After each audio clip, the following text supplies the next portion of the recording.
Buenas noches, gracias a todos por venir, gracias al Laboratorio Craveri por permitirnos hacer este evento de prevención cardiovascular y gracias por venir hoy viernes a la noche y con la lluvia, lo cual no es menor al doble esfuerzo que han puesto. Vamos a hacer una presentación breve tratando de hablar de estratificación del riesgo cardiovascular y vamos a hablar al revés, en vez de hacer una conferencia de esas donde explicamos cada una de las cuestiones que nos atañen en prevención, se me ocurrió empezar con un caso clínico muy fácil que representa un caso típico de consulta en la práctica diaria nuestra. Es un paciente de sexo masculino, 61 años de edad, con un BMI de 30, es hipertenso, con una presión de 155/95, una hemoglobina glicosilada de 7.7, un colesterol total de 260, colesterol HDL de 40 miligramos, LDL de 193 y triglicéridos 343. Diabético tipo 2. Sedentario, fuma 10 cigarrillos por día, no presenta claudicación vascular. Si nosotros le hiciéramos un score de riesgo, lo primero que quiero proponer es el uso de guías y el uso de tablas y de calculadoras. Eso para todos hoy es una obligación y algo fácil de descargarse de cualquier página web y link y les va a facilitar mucho no solo el manejo del paciente, sino la estratificación del riesgo, la elección del tratamiento, la intensidad del tratamiento a utilizar, ya sea hipolipemiante o hipoglucemiante o lo que necesiten. Y tercero, a ponerse en la situación de lo que deberían hacer bajo un cierto rol de protección. Esta es la guía americana. Si nosotros usáramos, por ejemplo, el cardiovascular atherosclerosis risk, le va a dar que a 10 años este paciente tiene un riesgo del 52.1% de tener un evento. Si le corrigiéramos los factores de riesgo y le pusiéramos el riesgo óptimo, tendría un 6.3% dentro de los primeros 5 años. Y el riesgo a lo largo de la vida no lo calcula porque este calculador tiene un límite de 59 años, ya que los americanos proponen la estatinización únicamente hasta los 70 años. Si fuera una guía NICE británica, proponen la estatinización de los pacientes hasta los 85 años de edad, con estatinas diferentes asignadas por el Estado, ya que el sistema de salud británico es comunitario en el aporte de la medicación. Bueno, ¿qué riesgo tiene este paciente? Este paciente para esta guía tiene un riesgo intermedio. El riesgo bajo es por debajo del 5% y el riesgo alto es por debajo del 7,5%. Este es el paciente tipo que lo puse porque es el más complejo de tratar, el de riesgo intermedio. ¿Qué hacemos con el riesgo intermedio? ¿Qué parámetros le modificamos? ¿Lo medicamos o no lo medicamos? ¿Cuánto lo medicamos? ¿Qué intensidad le damos? Vamos a ver rápidamente un poquito de todo eso. Entonces, según esta guía, ¿a quiénes deberíamos tratar? ¿A qué pacientes hay que aplicarles el calculador? Recién se los acabo de responder a todos. ¿Cuáles deberían ser o cuáles son las evidencias de los estudios para tratar a estos enfermos? ¿Cuál es la evidencia de la medicación a utilizar? ¿Y a qué grupos de pacientes puede beneficiar reducir el riesgo cardiovascular a futuro?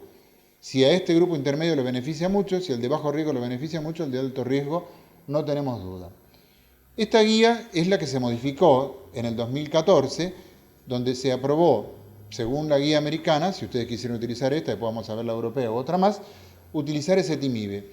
Esta guía había sacado el ezetimibe del tratamiento, lo había puesto como algo inaceptable. Después de esta guía se aprobó el uso de ezetimibe y posteriormente el uso de altas dosis de estatinas más los nuevos anti-PCSK9 para llegar a un colesterol aún por debajo de 50 miligramos por decilitro. Entonces, siguiendo con el planteo, tiene una fuerte historia familiar, además de lo que contamos, una PSR positiva, un alto índice de score de calcio, LPA elevada, anormalidades lipídicas hereditarias, alto riesgo menor de 50%. Veamos. Si le corregimos todos los factores de riesgo, que es lo primero que tenemos que hacer según cualquier guía, cosa que es bastante difícil que un paciente adhiera al tratamiento y a la corrección de factor de riesgo, fíjense que lograría reducir más o menos un 47% la posibilidad de tener un evento cardiovascular. Si corrige el sedentarismo, si corrige la presión arterial, si corrige los valores iniciales, la carga genética obviamente no la podemos reducir, pero contribuye, fíjense, casi en un 10%, lo vamos a ver mejor. Es decir, que ponerlo en el estándar normal le mejoraría su posibilidad de tener un evento cardiovascular en el 47%. Atrás de eso viene el resto de las opciones. Entonces, planteemos, si le damos estatinas para reducir colesterol o triglicéridos, ya sabemos, todas más o menos reducen entre 30, 35, 37% y los triglicéridos menos, 15, 18, 20%. Para eso sería una terapia combinada. Entonces, sabemos que nos van a ayudar en mejorar el tratamiento. 2. Esta es la evidencia segura de la que las estatinas son la elección terapéutica de tratamiento con la combinación que necesitemos.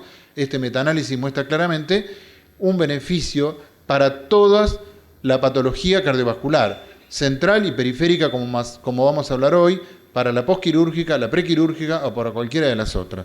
Con todo lo que hablaremos en futuras sesiones, cuando continuemos con estos modelos de cursos de prevención, con todas las opciones de todo lo que puede provocar la estatinización de un paciente a favor o en contra o de alguna manera confusoria. ¿Qué más le podríamos pedir a este paciente de riesgo intermedio? Le podríamos pedir alguna de estas cosas en el control inicial, o sea, en la evaluación inicial. Y fíjese que para un paciente de riesgo intermedio, que estaríamos por acá abajo, no le vamos a pedir muchas cosas más. Se le puede pedir una LPA, proteína C reactiva ya tiene, una ApoB, que en este caso es un diabético, se podría medir, pero si le medimos un no HDL, colesterol total menos HDL nos va a dar un no HDL, le vamos a medir de una manera barata e indirecta la ApoB y después le podemos medir otras fracciones. Si el paciente lo tratamos, cambia la tabla de modificar qué más deberíamos atacar si ese paciente está tratado. Y entonces se hace un poco más estigmático medirle parámetros que no están medidos. Algo que podíamos tener presente en estos enfermos, aunque es caro, es medirle LPA. La LPA es una molécula altamente heterogénica que normalmente nosotros no la cuantificamos. Y quiero que lo tengan presente porque muchos de los enfermos jóvenes que vemos con enfermedad cardiovascular precoz, aterosclerosis coronaria e infarto de miocardio con lesión de uno o dos vasos y fenómenos aterotrombóticos, no tienen colesterol LDL alto, no tienen colesterol HDL alto y se van a encontrar que tienen una LPA que es hasta un valor de 35, 40, 100, 200 o 300. ¿Cuál es el problema de la LPA? Que no hay ningún tratamiento para bajar la LPA. Tengo varios pacientes jóvenes de 35, 38 años con infarto, lesión de un vaso suboclusiva, no tienen nada de lo que les conté y solo tienen lipoproteína A alta y algunos tienen factor hereditario y otros no. Lo que se va a venir, acuérdense, la terapia de futuro es tratar de conseguir algo que modifique los valores de LPA. Por hoy, ¿qué hacemos con una LPA alta? Le damos estatina a alta dosis porque lo único que tenemos es bajarle lo más posible el colesterol LDL a ese paciente con LPA alta. ¿Qué les contaba de la ApoB? Que es altamente predictiva. Y fíjense acá, no solo en los pacientes diabéticos, habiendo algunos diabetólogos acá en la sala, fíjense que en la estratificación del riesgo califica más que el colesterol LDL, que hoy es el principal actor de todas las telenovelas que hay en lípidos. El LDL con su famoso eslogan actual de "The lower is the better", cuanto más bajo, mejor. Tan bajo como que hoy los trabajos principales publicados con inhibidores monoclonales de anticuerpos monoclonal dan hasta valores de 30, ¿sí? 30 de colesterol LDL. Yo sé que muchos de acá se van a tirar por la ventana. No se tiren, por favor, porque es el piso bajo, pero les puede pasar algo. Pero hay un trabajo correlativo a pacientes con colesterol de 30 en seguimiento hasta 4 años, que se llama Ebbinghaus, es un estudio paralelo al estudio Fourier, que fue hecho con anti-PCSK9, que demostró que no hay ningún efecto adverso de mantener, por lo menos hasta 4 años, a un paciente con un colesterol tan bajo como por debajo de 50, 40 o hasta 30, no menos de 30. Así que, tranquilidad. Yo sé que la teoría anterior decía que podía haber hemorragia subaracnoidea, alucinaciones, pérdida de conocimiento, desmineralización. No hay nada de eso en el tratamiento en pacientes con patología cardiovascular severa con un colesterol aún por debajo de 70. ¿Sí? Sigamos. ¿Qué dice la hada vieja o la vieja hada? Le vamos a pasar la nueva. Había que bajar de nivel de base, si fuera un diabético como este paciente, de 40 a 50% de inicio, del valor que tenga, ¿sí? Del LDL o del no HDL o del ApoB, de lo que ustedes quieran tomar como parámetro, pero 50%. Y después vamos a ver con qué logramos bajar el 50% del inicio, lo más rápido que puedo, porque ya me pidieron que los demás quieren lograr mucho también, entonces no me quiero atrasar. Pero algo importante para estratificar el riesgo. Este estudio es categórico para todos los clínicos que hacemos medicina clínica o cardiología clínica. ¿Cómo estratificar un factor de riesgo y cuáles son los marcadores que más predictibilidad tienen? Entonces, utilizamos este estudio, el estudio MESA. Es un estudio ícono histórico. MESA es un estudio que quiere decir Estudio Multiétnico de Evaluación Aterosclerótica, en inglés, ¿sí? Multi-Ethnic Study Atherosclerosis Stratification Risk. ¿Qué hizo el estudio MESA? Algo muy interesante. En esta primera diapositiva, fíjense que es del 2002, lo que hace es compara a todos los marcadores de riesgo, ¿sí?, con el score de Framingham o con los scores que daban este percentilo que está por encima del percentilo 75 en la aproximación a calcular el riesgo cardiovascular. Y de acuerdo a eso, trata de poner a cada uno de los estudios que hacemos ajustados por sumatoria, cuál de esos marcadores es el que mejor estratifica el riesgo cardiovascular. Fíjense lo primero, qué interesante, ¿no?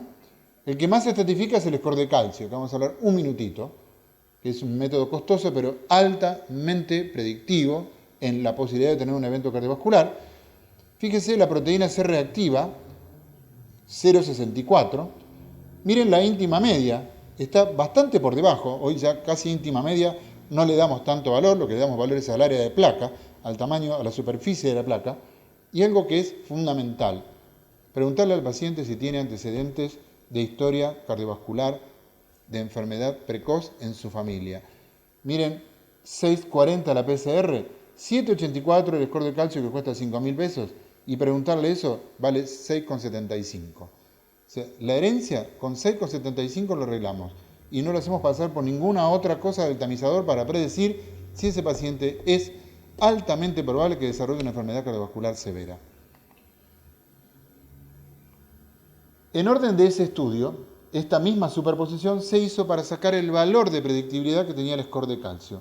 El score de calcio, si no lo conocen, es una técnica de sustracción por tomografía multicorte con un software especializado para captar la concentración de calcio que hay a nivel vascular, sobre todo en el caso de las arterias coronarias. Primera cosa que no tiene, no predice si el calcio está dentro de la arteria o fuera de la arteria, pero sí predice la posibilidad de tener un evento alto. ¿Cuándo es riesgoso? Cuando es por encima de 400 o 500. Más de eso se aproxima a 1 sobre 1 en la P de probabilidad de tener un evento cardiovascular.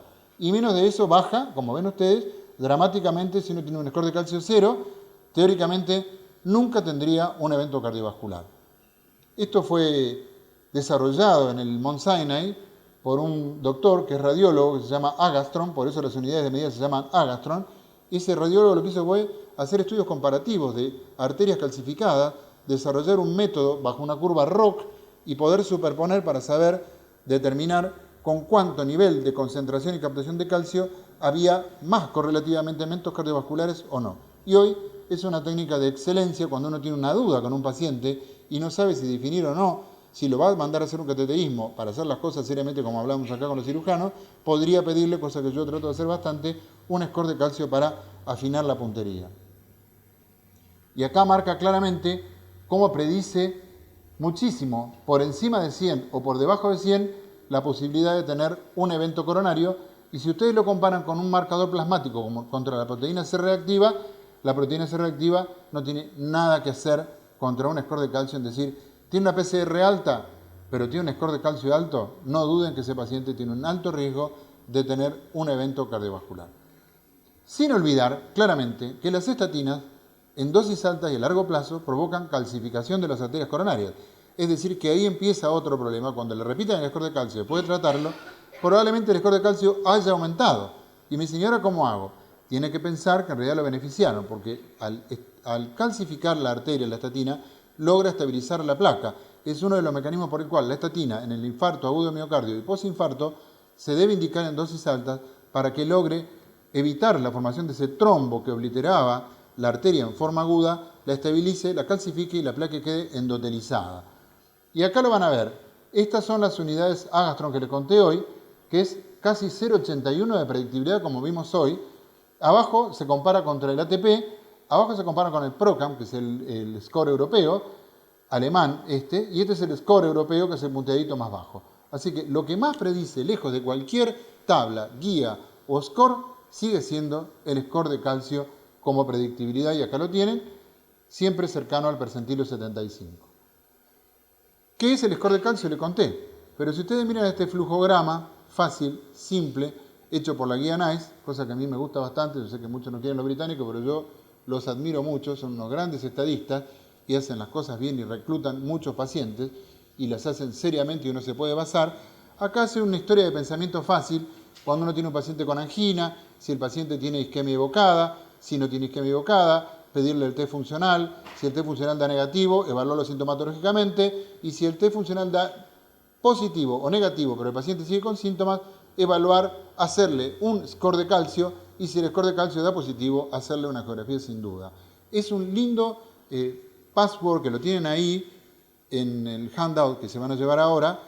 Está muy bueno para hacer un flujograma de cómo seguir a un paciente clínicamente y tomar las conductas pertinentes para que le vaya bien.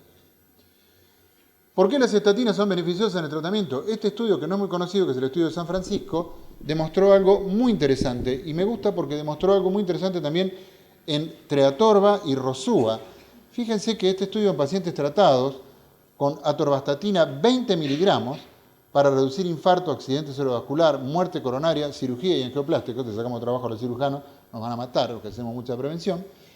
Pero fíjense, bajar las LDL un 42% con esta dosis de estatina redujo el endpoint un 30%, 6.9 versus 9.9, e infarto y mortalidad cardiovascular un 44%, con un número necesario a tratar de 33%.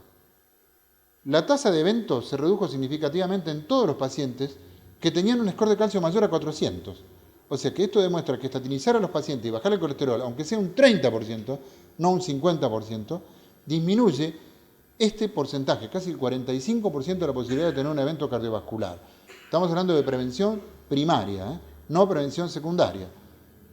Y el número necesario a tratar de este estudio fue 16.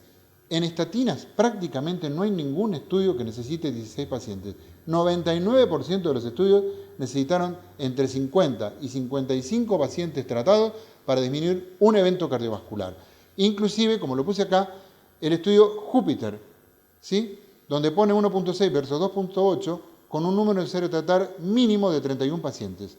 O sea, necesitó más pacientes tratados en prevención primaria que este estudio de San Francisco, donde redujo más eventos con 20. ¿Ustedes saben cuánto usan de atorvastatina los británicos? 20 en prevención primaria.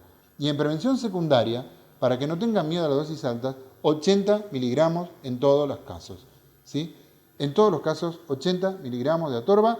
Ellos la Rosúa la tienen, pero la necesitan por receta aparte para los pacientes que la compran en forma privada o los que tienen su seguro de reembolso. Vamos a acelerar porque se va a hacer tarde. En la diabetes, esta es la guía nueva. Tratamiento agresivo para todos. Sin duda, todas las asociaciones, el AHA, el ACC, la National Lipid Association, la europea y la canadiense, que es una guía muy buena, recomiendan por encima del 50% de descenso de colesterol LDL para todos los pacientes, tengan o no tengan evidencia de enfermedad, ¿sí? No dudarlo. Antes de darle el fibrato para los triglicéridos, denle una estatina para bajarle el colesterol LDL, que le van a beneficiar más en la sobrevida y la tasa de eventos. Todos los estudios demostraron disminución y eficacia, inclusive comparando atorva versus Simba, de eventos cardiovasculares bajando el nivel de colesterol. Y este estudio, que es un estudio insignia, que a mí me gusta mucho y lo uso mucho, es el ASCOT, es un estudio de terapia combinada en pacientes sin enfermedad cardiovascular, hipertensos, tratados con amlodipina y unieca más atorvastatina, donde hubo dos ramas. Un grupo de pacientes que no recibía atorva y otro grupo de pacientes que recibía atorva más amlodipina y benacepril en ese caso. A los 2 años hubo que cruzar a todos los pacientes a recibir atorva porque la tasa de eventos en el grupo tratado con terapia combinada antihipertensivo más estatina era el 30% menor. Así que hubo que parar el estudio, pasar a todos los pacientes de estatinización y seguir adelante con el tratamiento. Todo esto es para demostrar la evidencia de la necesidad del uso de estatinización en prevención primaria. ¿Qué estatina utilizar? ¿Será mejor la Rosúa que la atorvastatina? No, sí, la Rosúa es mejor porque la publicidad dice que es la estatina más potente, es la que menos eventos provoca y la gente se muere menos. La realidad es que la disminución de eventos es prácticamente la misma por las dos. Si ustedes me dicen qué pienso yo, bueno, la atorva está plantada prácticamente en prevención secundaria. Todos los estudios de atorva son en prevención secundaria. La rosuvastatina tiene todos los estudios en prevención primaria y casi no tiene estudios en prevención secundaria. La constelación Galaxy, que fue lo que se armó, de donde sale Júpiter, justamente no es un chiste, es así. Júpiter está el estudio Pluto, que fue el primer estudio hecho con estatinas en pacientes adolescentes de hasta 12 años de edad. Es el estudio que dio el pie para tratar a los pacientes jóvenes con hipercolesterolemia severa con atorva 10 miligramos o rosuva 5 miligramos en chicos con hipercolesterolemia severa. Yo tengo un muchacho de 36 años con una HF congénita, con un infarto anterior extenso, 36 años, con un colesterol de 700 y un LDL de 380, y tiene una hija con una herencia directa de 12 años con el 80% de la carótida interna izquierda obstruida por dislipemia. Cuando yo lo conocí, vino a mi consultorio, se sentó a buscar un diagnóstico, y esto te lo digo claramente que es así, puso las manos arriba del escritorio y le dije, vos tenés una hipercolesterolemia familiar. ¿Saben qué me dijo el paciente? Eso estaba buscando mi diagnóstico. Hacía 3 años lo trataban por artrosis y ya se había infartado. Cuidado con los signos clínicos y con tratar a los pacientes.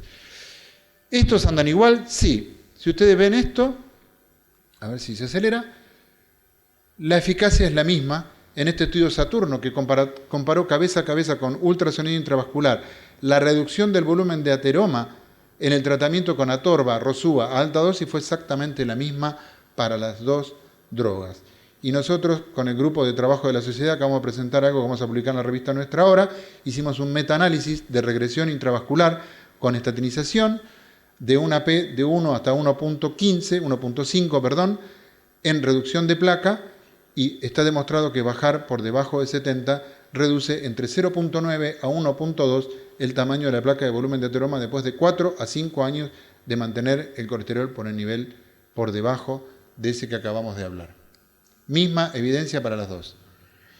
Resumen clínico entonces, factores de riesgo y determinancia, sexo, tabaco, diabetes, hipertensión, colesterol, herencia, los marcadores que vimos recién, el score de calcio, la proteína C reactiva, la ApoB, la LPA, el score de calcio, el percentilo 75, acuérdense, mayor de 300, aumenta el riesgo cardiovascular severo. ¿Cuáles son los caminos a seguir? Más o menos lo que les conté. Tratar la hipertensión severamente y bajarle la presión a los pacientes. Utilicen la dosis que necesitan, saben que yo soy hipertensólogo también. No lo dejen con valores por encima de 150-100, porque le hacemos gastar plata y no les protegemos las arterias ni la enfermedad. Lo mismo que con el colesterol o lo mismo con las metas de diabetes.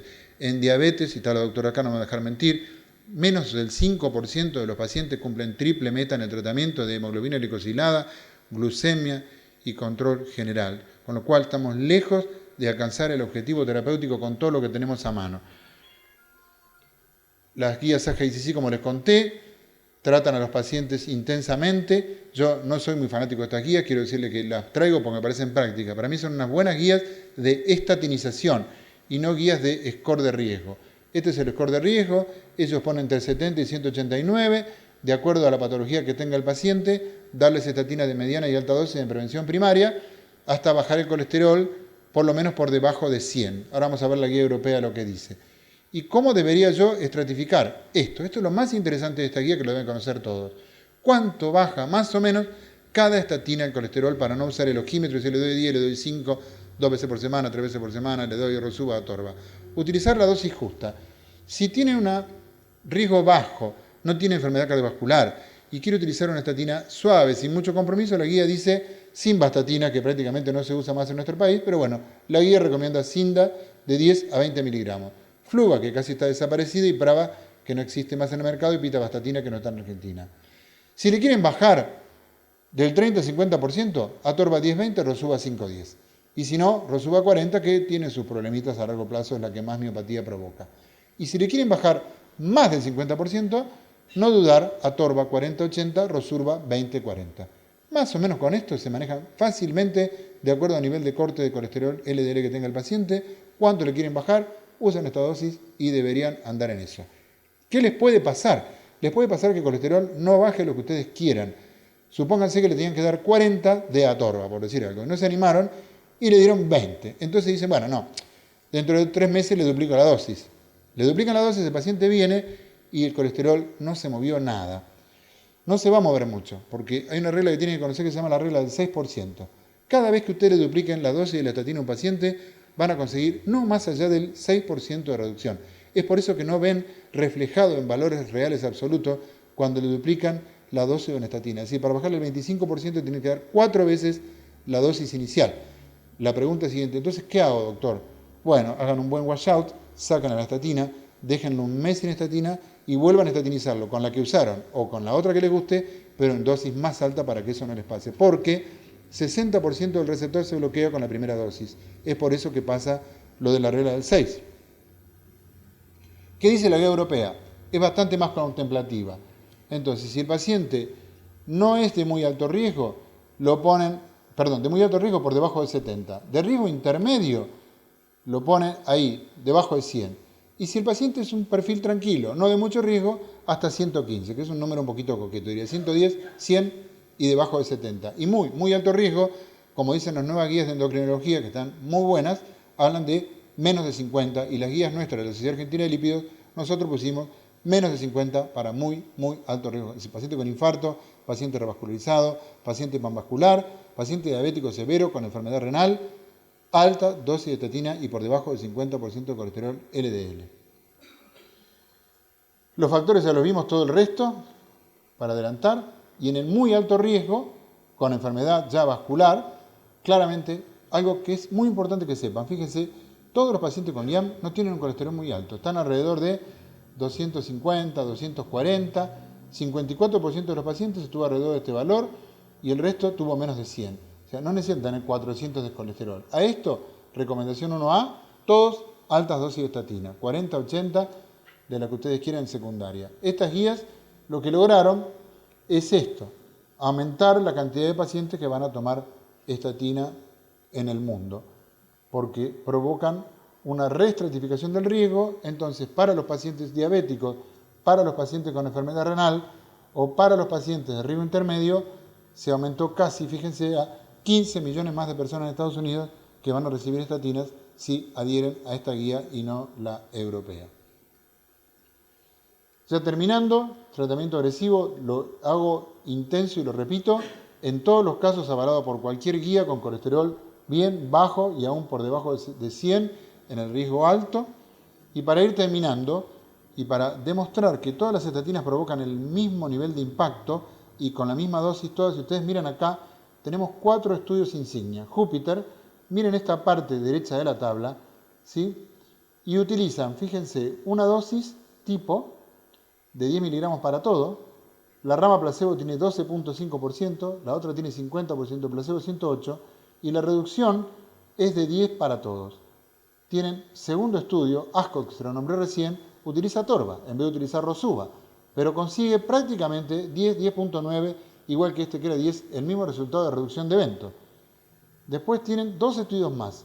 Tienen el CARS, que fue un estudio insignia en diabetes con atorvastatina, para la misma dosis, 10.7, y por otro lado, el WOSCOP con bravastatina consiguió 6.5, pero compraba 40 con una droga de menor potencia. Es decir, Atorva, Rosuva, en diabéticos, en todos con la misma dosis, excepto con el estudio de San Francisco, consiguen más o menos la misma tasa de reducción. Si comparamos la guía americana con la europea, habla de la agresividad, habla del uso del HDL y no del HDL, del score de riesgo. El europeo, el 5 de la americana es el 2.5 del europeo y el 7.5 de la americana es el 5. El 5 del europeo es un riesgo mediano y el 7.5 de la americana es un muy alto riesgo. Así que depende del puntaje que ustedes quieran utilizar para estratificar inicialmente el paciente, pero antes de darle una estatina, como dije el otro día en una charla, le dije, ¿ustedes qué harían? Entonces dijeron, no, le hago una estatina. Y antes, ¿no le sacás el riesgo cardiovascular antes de usar la medicación? Bueno, primero pongámoslo en plano y después elijamos el esquema terapéutico. Muchas gracias.